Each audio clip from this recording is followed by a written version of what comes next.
اللهم سلمنا لرمضان وسلمه لنا وتسلمه منا متقبلا۔ اے اللہ ہمیں رمضان کے لیے سلامت رکھ اور رمضان کو ہمارے لیے سلامت رکھ اور اسے ہمارے لیے سلامتی کے ساتھ قبولیت کا ذریعہ بنا دے۔ اما بعد فاعوذ باللہ من الشیطان الرجیم بسم اللہ الرحمن الرحیم۔ صدق اللہ العظیم و صدق رسول النبی الکریم الامین۔ حاضرین محتشم، جیسا کہ آپ لوگ اس بارے میں علم رکھتے ہو کہ رمضان المبارک کی آمد ہے، رمضان شریف کا یہ مہینہ جو ہمارے پاس ایک مہمان بن کے آیا، جس کو اللہ رب العزت نے ہماری طرف ایک مہمان بنا کر بھیجا، تو اس کی ہم نے کس طرح قدر کرنی ہے، اس کا ہم نے کس طرح احترام کرنا ہے۔ قرآن مجید فرقان حمید میں اللہ رب العزت نے ارشاد فرمایا کہ شہر رمضان الذی انزل فیہ القرآن، کہ ماہ رمضان وہ مہینہ ہے کہ جس میں ہم نے قرآن نازل فرمایا۔ قرآن کریم فرقان حمید اس مہینے میں نازل فرمایا گیا،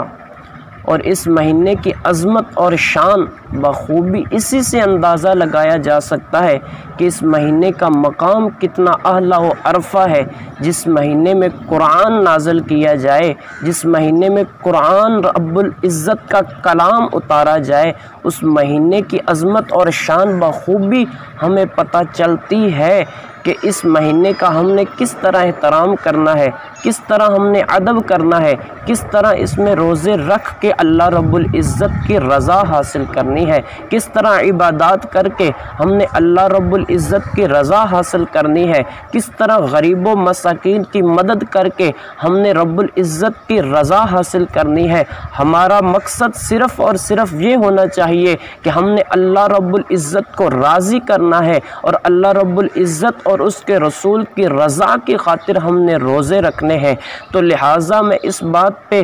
تھوڑی سی گفتگو کروں گا کہ کن کن لوگوں پہ روزے فرض ہیں اور کن لوگوں پہ روزے فرض نہیں، اور کون لوگ ہیں جو روزہ چھوڑ سکتے ہیں، اور کون لوگ ہیں جو ازائے شرعی عشر کے لحاظ سے، جو شرعی جو ہے اس کے لحاظ سے روزہ چھوڑ سکتے ہیں اور روزے کو جو ہے ترک کر سکتے ہیں۔ وہ ان میں سے ہے کہ وہ لوگ جو بالغ ہو چکے ہیں، جو بالغ ہیں، اور ان پر اللہ رب العزت نے روزہ فرض کیا۔ یہ روزے ہم پر نہیں فرض بلکہ ہم سے پہلی امتوں پر بھی فرض کیے گئے۔ یہ روزے صرف حضور علیہ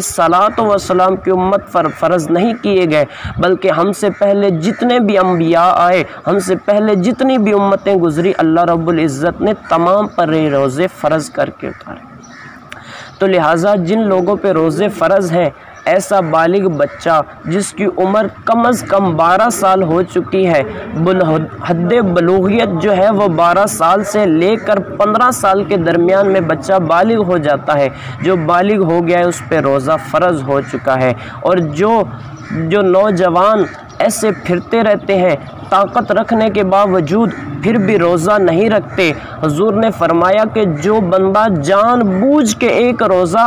چھوڑتا ہے، وہ 100 سال بھی روزے رکھتا رہے تو وہ جان بوجھ کے جو روزہ چھوڑا ہے اس کی قضا کبھی نہیں ادا کر سکتا۔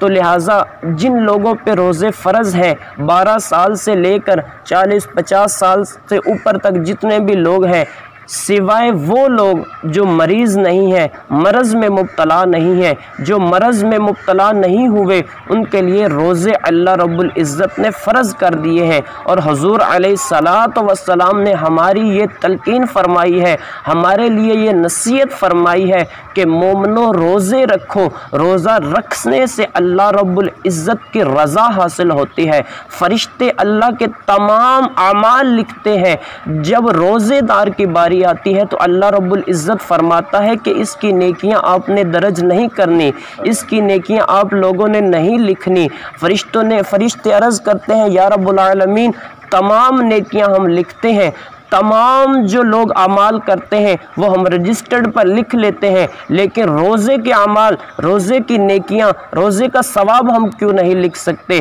تو اللہ رب العزت فرماتا ہے کہ روزہ بے شک میرے لیے ہے اور میں اس کا اجر عطا فرماؤں گا۔ وہ لوگ جن پہ جو روزہ چھوڑ سکتے ہیں ان کے لیے یہ ہے کہ ایسا مریض جس کا مرض بڑھنے کا اندیشہ ہو، اور ایسا ڈاکٹر جو ایمان والا و صاحب ایمان ہو اور وہ اسلام کے قوانین و ضوابط کو جانتا ہو، اگر وہ اس بندے کو لکھ کے تحریر کر کے دے دے کہ اگر تو روزہ رکھے گا، اگر تیرا روزہ رکھنے سے تو روزہ رکھے تو تیرا مرض بڑھ سکتا ہے، یا تو بیمار اتنا زیادہ ہو جائے گا تو فوت بھی ہو سکتا ہے، تو ایسی حالت میں بندہ روزہ چھوڑ سکتا ہے۔ یا ایسا مسافر جو سفر کر رہا ہے، جو 3 دن سے زیادہ کا سفر کر رہا ہے، جس میں علماء کرام آج کل کے دور میں فرماتے ہیں کہ جو کم از کم 92 کلومیٹر کا سفر طے کر رہا ہے اس پہ مسافر کا حکم لگایا جائے گا، تو وہ بندہ بھی روزہ چھوڑ سکتا ہے۔ لیکن آج کل کے دور میں دیکھا جائے تو آج سفر کرنا اتنا مشکل نہیں، سفر کرنا اتنا آسان ہو گیا ہے کہ ہمارے پاس گاڑیاں موجود ہیں، ہمارے پاس سواریاں ایسی موجود ہیں جن میں ہم سفر بآسانی کر سکتے ہیں، تو لہٰذا سفر والی جو قید ہے وہ یہاں پہ ختم ہوتی ہے۔ پھر بھی اس کے باوجود جب اللہ اور اس کا رسول ہمیں چھوٹ دے رہا ہے، جب اللہ اور اس کا رسول ہمیں اس چیز کی اجازت فرما رہا ہے، تو ہمارے لیے ضروری ہے کہ ہم اللہ کا حکم بجا لائیں۔ اگر کوئی بندہ سفر کرتے دوران اگر روزہ رکھ لیتا ہے تو اس میں حرج نہیں، لیکن اس کے لیے اللہ رب العزت نے چھوٹ فرمائی ہے، اس کے لیے اللہ رب العزت نے رعایت فرمائی ہے، تو ہمیں اللہ رب العزت کی جو رعایت عطا کی گئی ہے اس پہ ہمیں عمل پیرا ہونا چاہیے۔ لہٰذا اللہ رب العزت کی بارگاہ میں دعا ہے کہ اللہ رب العزت ہمیں صحیح معنوں میں روزہ رکھنے اور افطار کرنے کی توفیق عطا فرمائے۔ وما علینا۔ اللهم اجعله شهر عز للإسلام والمسلمين۔ اے اللہ اس ماہ مبارک کو تمام عالم اسلام اور مسلمانوں کے لیے عظمتوں والا مہینہ بنا دے۔ اللهم اجعله شهرا للنصر والتمكين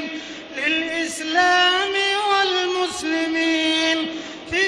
كل مكان يا رب العالمين۔ اے اللہ اس ماہ مبارک کو ہر جگہ اسلام اور مسلمانوں کی فتح اور خود مختاری کا ذریعہ بنا